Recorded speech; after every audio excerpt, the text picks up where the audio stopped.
ദൈവനാമത്തിന് മഹത്വമുണ്ടാകട്ടെ.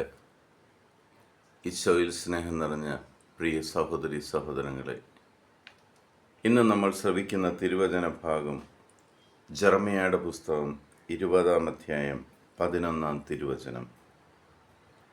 എന്നാൽ വീരയോദ്ധാവിനെ പോലെ കർത്താവ് എൻ്റെ പക്ഷത്തുണ്ട്, അതിനാൽ എൻ്റെ പീഡകർക്ക് കാലിടറും. അവർ എൻ്റെ മേൽ വിജയം വരിക്കുകയില്ല. വിജയിക്കാതെ വരുമ്പോൾ അവർ വല്ലാതെ ലജ്ജിക്കും.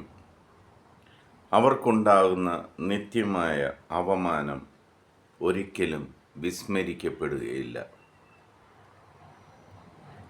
ദൈവമായ കർത്താവാണ് നിന്നെ നയിക്കുന്നതെങ്കിൽ, നിന്റെ വഴികാട്ടിയായി, നിന്റെ പാദങ്ങൾക്ക് പ്രകാശമായി നിൽക്കുന്നതെങ്കിൽ, നിനക്കെതിരെ വരുന്ന ഒരു ശക്തിക്കും നിന്നെ തോൽപ്പിക്കുവാൻ സാധിക്കുകയില്ല.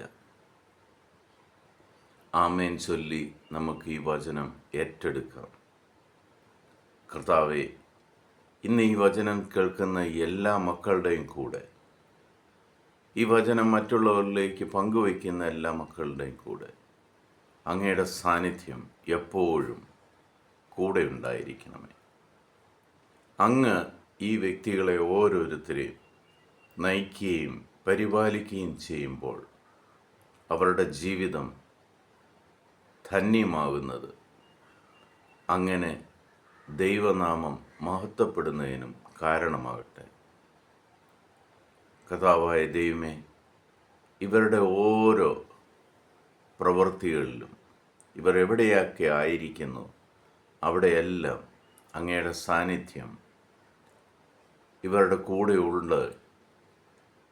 അതെല്ലാം ഇവർ ചെയ്യുന്ന എല്ലാ പ്രവൃത്തികളും ഒരു അനുഗ്രഹമാക്കി അങ്ങ് മാറ്റുന്നതിന് ഞങ്ങൾ നന്ദി പറയുന്നു.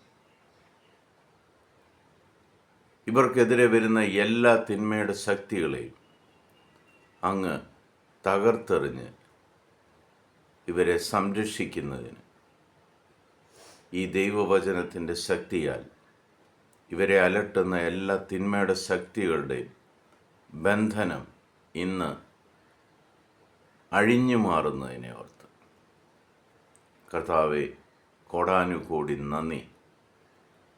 അങ്ങാണ് ഞങ്ങളുടെ ദൈവം, അങ്ങാണ് ഞങ്ങളെ പരിപാലിക്കുന്നത്, അങ്ങാണ് ഞങ്ങളെ നയിക്കുന്നത്. അങ്ങ് ഞങ്ങളുടെ കൂടെ ഉള്ളിടത്തോളം കാലം ഞങ്ങൾക്ക് ഒരു ശക്തിയെയും ഭയപ്പെടേണ്ട കാര്യമില്ല.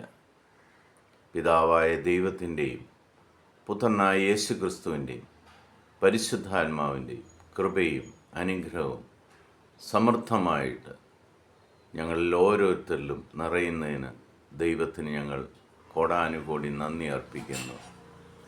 ഈശോ മിശിഹായ്ക്ക് സ്തുതിയായിരിക്കട്ടെ.